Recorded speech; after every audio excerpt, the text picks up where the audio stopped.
Hello YouTube chess lovers and my friends, this is Gunjan here.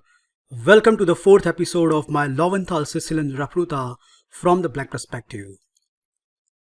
In this episode, I am going to cover 8 queen to a3 move in detail, which arises after the following order: e4, c5, knight to f3, knight to c6, d4, c captures d4, knight captures d4, e5, knight to b5, a6, knight to d6 check, bishop captures d6, queen captures d6, queen to f6, attacking the queen, and white plays this second least popular choice, namely queen to a3.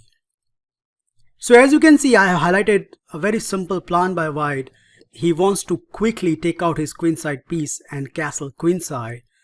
Meantime, this queen is well placed and controlling black castle on the king side. Well, against this, I must tell that black has to play energetically. Otherwise, if you continue with slow moves, then your position becomes worse very quickly. The first move I think you already know, apart from queen to d1. As I mentioned in my earlier video, the universal move is knight g to e7, looking at d5 break. So indeed, if white continue with slow moves such as bishop to e3 or bishop to d3, then we will go ahead and play the move d5, and from the past two videos we already see the consequences, how good black position can become. So indeed, white needs to stop it with knight to c3, which in fact played in almost all the games.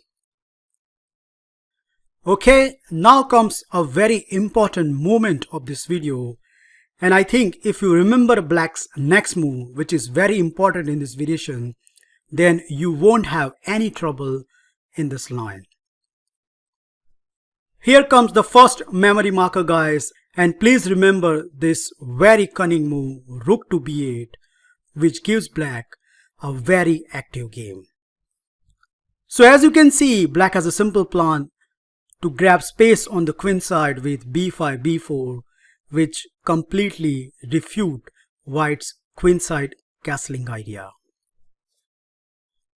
Well, as per the database, bishop to e3 is the most popular choice.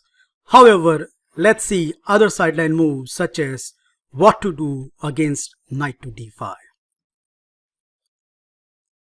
Well, generally speaking, whenever the knight appears on d5, we are going to chop it off, and after pawn captures d5, here you can play knight to d4, but I think bishop to d3 refuse all the threats.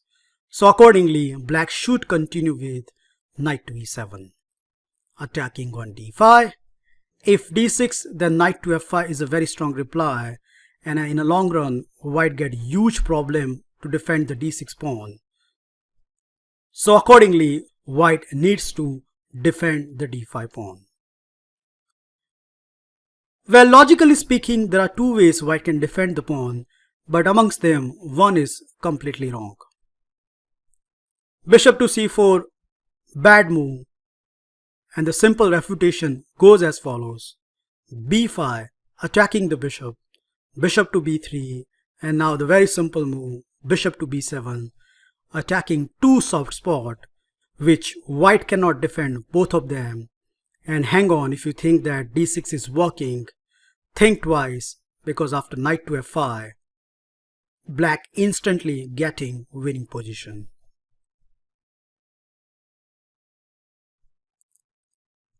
So it is very obvious that here white has to continue with c4 in order to safeguard the d5 pawn. Well, now we are going to follow a game between two masters, and I think this game is a model demonstration how easily black get upper hand in just within few moves. The first obvious move, d6, not only stopping future advancement of c5, but black also liberate this light square bishop, and knight to d4 is in the agenda. White continues very naturally with bishop to e2, planning to castle on the king side, and after the move knight to f5, I think if white continue with castle on the king side, then knight to d4 is quite annoying, followed by bishop to f5, which gives black a very good game. So accordingly, in the game, white stopped this idea by playing bishop to e3. So at first sight, this position looks quite innocent, right? There is nothing going on in this position, and it seems like white is slightly better due to his space advantage. But just look at few moves. Knight to h4, attacking on g2. White castle on the king side. And after the move, queen to g6. I think position is completely gone for the white camp. Yup, you heard it right. First of all, he cannot play bishop to f3 as knight captures f3 and white loses a piece. So in the game, in order to save the mate, white played the move g3, which even doesn't turn out well, as after the simple continuation bishop to h3 attacking the rook, unfortunately that rook cannot move. Why? Well, let's see what's the reason. So let's say white continue with rook to c1. Then we have this lethal move, queen to e4, once again creating a checkmate threat. And after the only sequence, f3, knight captures f3 check, bishop captures f3 and queen captures f3. Not only the mating threat remain as it is, but in this position, black is a clear pawn up, and with some accurate play, this should be converted into the full point. In the game, obviously master saw it, so he continued with f4, and his opponent responded with e4. But I think it's a great deal of inaccuracy, as here black should not make it complicated and take the rook on f1, because after bishop captures f1, rook captures f1 and the move e4, just within 18 moves, black obtain an exchange, and I don't think so there is any compensation for the white camp.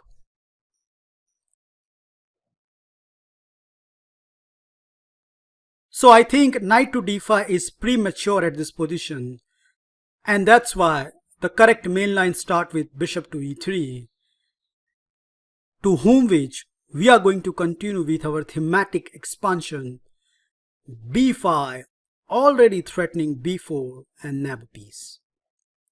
That means white is forced to move either of this piece. There are two popular choices here, namely queen to b3 and knight to d5. However, if your opponent continue with passive moves such as knight to e2, then you already see that white has lost the control on the d5 square, and that's where our thematic break comes into the picture. Yup, the golden break, d5 happens, and after e takes d5, knight takes d5, black position already looks quite decisive.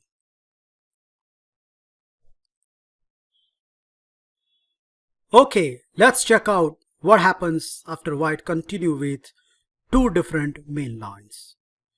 The first move I want to consider is queen to b3, which personally I don't like it, as simply white has given up to pressurize black camp on the king side, and accordingly knight to d4 is a fitting reply. So as you can see, white has no option but to take this knight, and after pawn takes, knight to d5, and after knight takes d5, position looks quite comfortable for the black camp. White has to already be careful as he cannot capture with the e-pawn. The simple reason is, after castle on the king side, threatening rook to e8 check, so white response is force. White has to castle on the queen side. But the net result is, after queen captures f2, black emerge with extra pawn and already pressure going on the queen side. So that means e captures d5 at this point is right out of the equation. White has to capture back with the queen, But see the pressure black is building up in this line with bishop to b7, attacking the queen. And queen has only space to go f5. If she goes to somewhere else, for example, queen to c5, which looks very obvious, stopping black to castle on the king side. But after just one move, rook to c8, queen to a3 and rook captures c2, white get a completely losing position. Okay, so that means queen to f5 is forced, and after that, my recommendation is you should avoid the queen exchange and continue with queen to e7. If white castle on the queen side, then we'll definitely take the e4 pawn with our bishop. So that's why one of the game in the database continue with bishop to d3, defending on e4. But now comes the second important memory marker in this line, namely queen to b4 check. Well, it is very obvious that if white moves the king, then we are going to castle on the king side. So accordingly, the only response here is c3. Black cannot take on b2, as after queen to e5 check, black instantly get losing position. So please don't fall for this. The big idea is we have provoked the c3 move and now we are coming back to e7, which surprisingly enough, very strong continuation in this line. White certainly cannot take on d4, as after queen to b4 check, king to e2 and queen captures d4. White's king is stuck in the center and black is building up some good threat. So obviously that's not a choice for the white camp, and accordingly, castle has to be played in this position. Well, after that, now you see the importance of queen check, because black can take on c3, and after pawn takes c3 and the move castle on the king side. Yes, indeed, black has a weakness on the d7 square, but on the counterpart, white has two weaknesses, and as the game progresses, you are going to see how easily black can target those things. In the game, white continue with rook a to c1. So his idea is very simple. He wants to get rid of this weakness. But guess what? Black doesn't even give time for that. Rook to e8 happened, pressurizing the e4 pawn. White played f3, completely neutralizing that bishop. But doing so, what he forgot is, black can now play this thematic break, d5. And the matter of fact is, it is black who is able to get rid of his weakness. Obviously, white cannot take that pawn, and I think you have seen it, right? What happens after he captures d5? Well, very simple. White is going to lose a piece after queen check, king to h1, and now g6, driving that queen away from the bishop and winning the game on the spot. So that's not a possibility for the white camp. So in the game, white continue with bishop to b1, which even doesn't turn out well, as after pawn takes, bishop takes, bishop takes, pawn takes.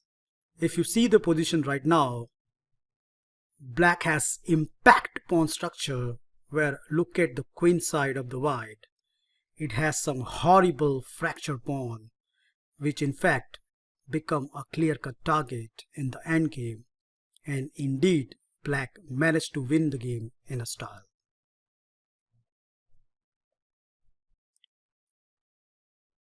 Last but not least, what happens if white continue with knight to d5, which is in fact one of the main line in this position, and we already know what to do against knight to d5.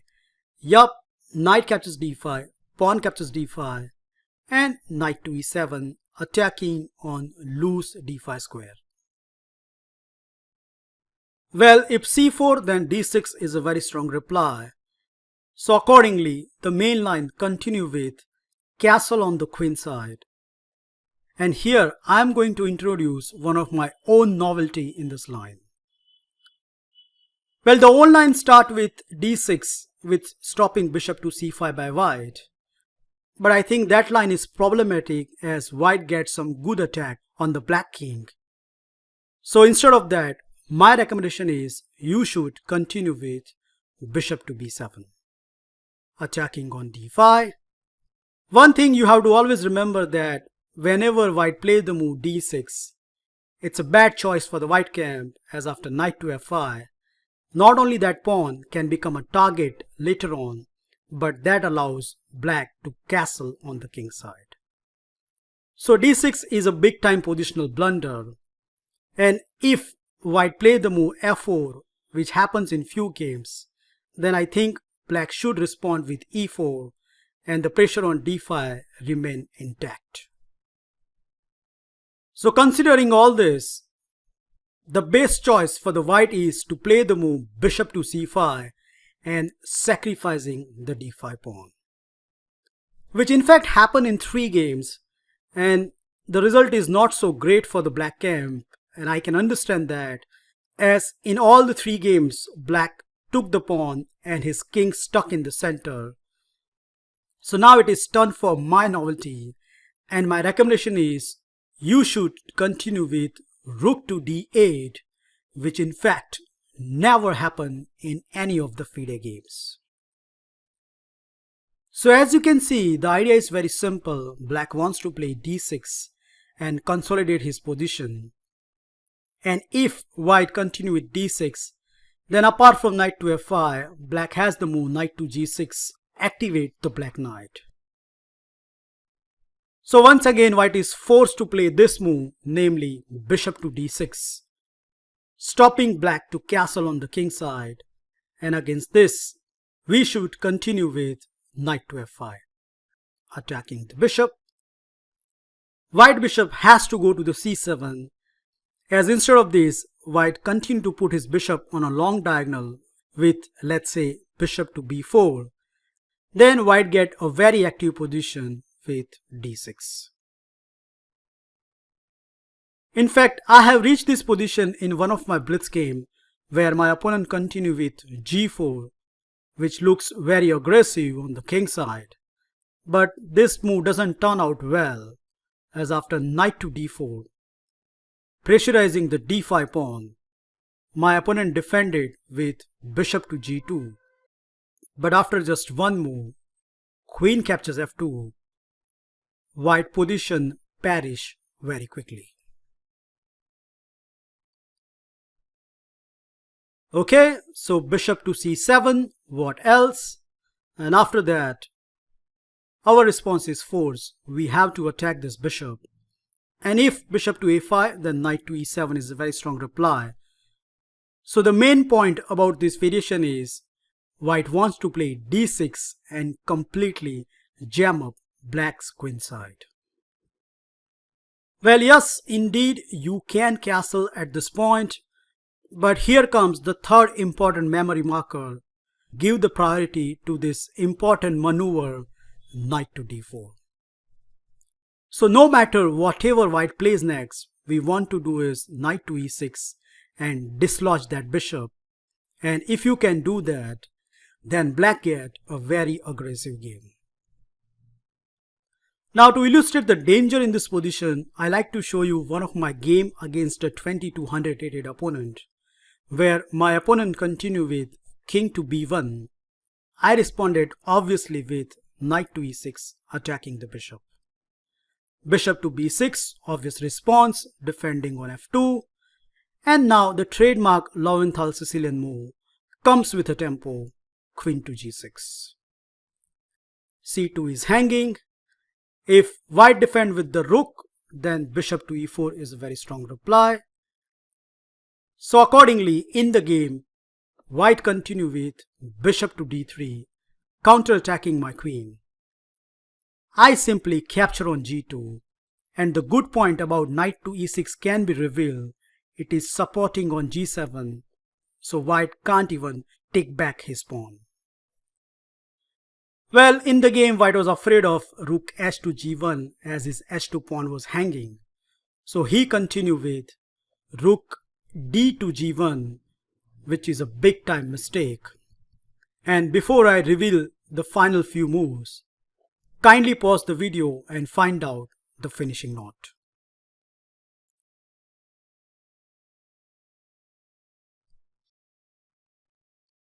Are you ready? Let's start. The first move is very obvious. Queen to c6, attacking the bishop. And it doesn't matter wherever this bishop moves. Let's say bishop to e5. After black's next reply, my opponent simply resign. And the move is very cute, e4. And that bishop, no matter wherever it goes, it will be lost. The most amazing thing I found about this game is, look at my queen move. First it goes to g6, then g2, then c6, and then deliver the deciding blow on c2.